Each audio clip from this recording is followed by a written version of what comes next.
नरेंद्र मोदी ने फिर की मन की बात। रेडियो के जरिए जनता से रूबरू हुए प्रधानमंत्री। स्कूली परीक्षाओं में सफल हुए स्टूडेंट्स को दी बधाई।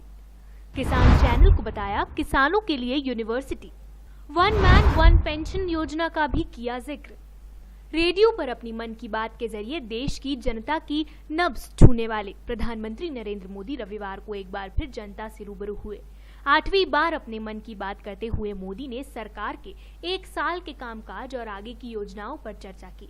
उन्होंने लोगों को ये भरोसा दिलाने की कोशिश की कि सरकार उनके हितों को ध्यान में रखकर काम कर रही है। मोदी ने इस बार मन की बात करते हुए किसानों पर ज्यादा फोकस किया और किसानों के लिए कई खास योजनाओं पर काम करने की बात भी कही। पीएम मोदी ने दी स्कूली परीक्षाओं में सफल हुए स्टूडेंट्स को बधाई। देश की युवा पीढ़ी का भी बढ़ाया हौसला। एग्जाम देने के बाद जब तक नतीजे नहीं आते तब तक मन चैन से नहीं बैठता है। अब सीबीएसई, अलग अलग बोर्ड एग्जाम्स और दूसरे एग्जाम्स पास करने वाले विद्यार्थी मित्रों को अपने नतीजे मिल गए हैं।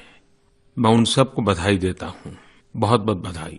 मेरे मन की बात की सार्थकता मुझे उस बात से लगी कि जब मुझे कई विद्यार्थियों ने ये जानकारी दी नतीजे आने के बाद कि एग्जाम के पहले आपकी मन की बात में जो कुछ भी सुना था, एग्जाम के समय मैंने उसका पूरी तरह पालन किया था और उससे मुझे लाभ मिला। खैर दोस्तों, आपने मुझे लिखा, मुझे अच्छा लगा, लेकिन आपकी सफलता का कारण कोई मेरी एक मन की बात नहीं है।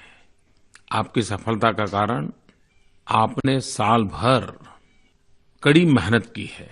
पूरे परिवार ने आपके साथ जुड़ करके इस मेहनत में हिस्सेदारी की है। आपकी स्कूल, आपके टीचर, हर किसी ने प्रयास किया है, लेकिन आपने अपने आप को हर किसी की अपेक्षा के अनुरूप ढाला है। कोशिश कीजिए और बेहतर प्रयासों के दम पर आगे बढ़ें। जिंदगी में सफलता विफलता स्वाभाविक है। यह मौका है आपको अपनी राह चुनने का।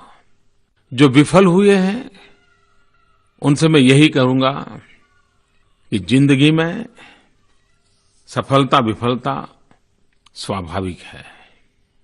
जो विफलता को एक अवसर मानता है वो सफलता का शिलान्यास भी करता है। जो विफलता से खुद को विफल बना देता है वो कभी जीवन में सफल नहीं होता है। हम विफलता से भी बहुत कुछ सीख सकते हैं और कभी हम ये क्यों ना माने कि आज की आपकी विफलता आपको पहचानने का एक अवसर भी बन सकती है, आपकी शक्तियों को जानने का अवसर बन सकती है और हो सकता है कि आप अपनी शक्तियों को जान करके, अपनी ऊर्जा को जान करके एक नया रास्ता भी चुन लें। पूर्व राष्ट्रपति एपीजे अब्दुल कलाम का दिया उदाहरण। विफलता से भी सीखें। आज की विफलता कल की सफलता बन सकती है। मुझे हमारे देश के पूर्व राष्ट्रपति श्रीमान एपीजे अब्दुल कलाम जी की याद आती है।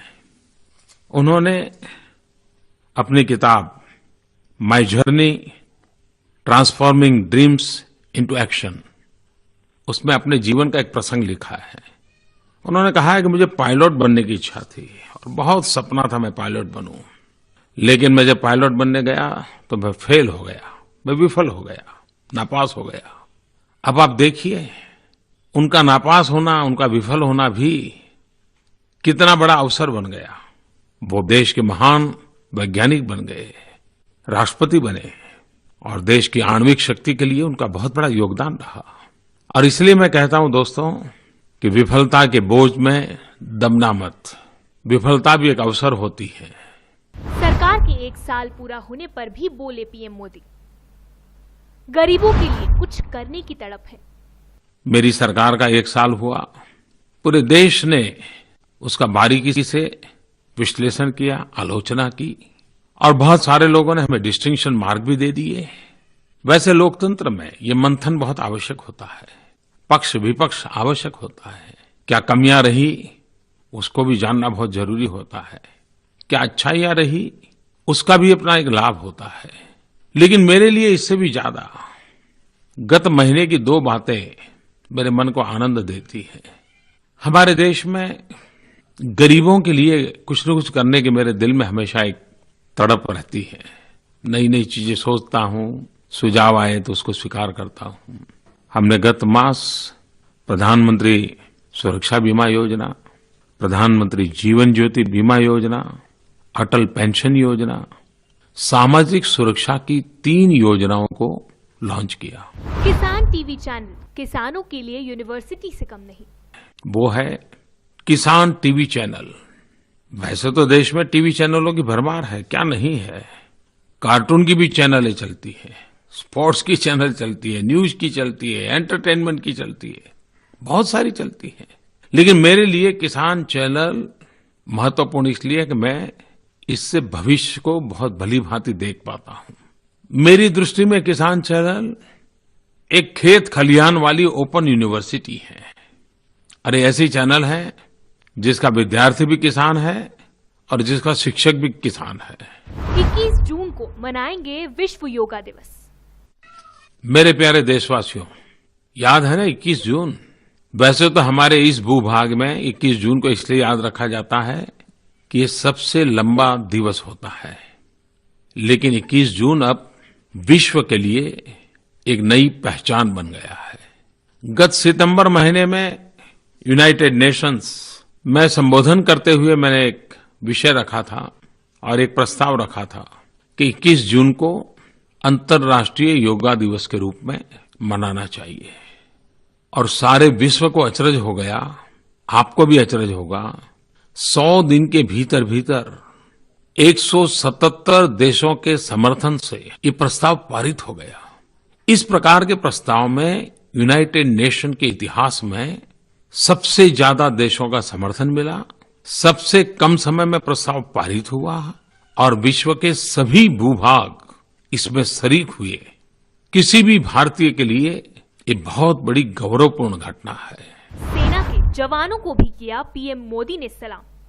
खास करके मेरे सेना के जवानों को, जो आज देश की सुरक्षा में जुटे हुए, उनको भी, और जो आज सेना से निवृत्त होकर के अपना जीवन यापन कर रहे, देश के लिए त्याग तपस्या करने वाले जवानों को।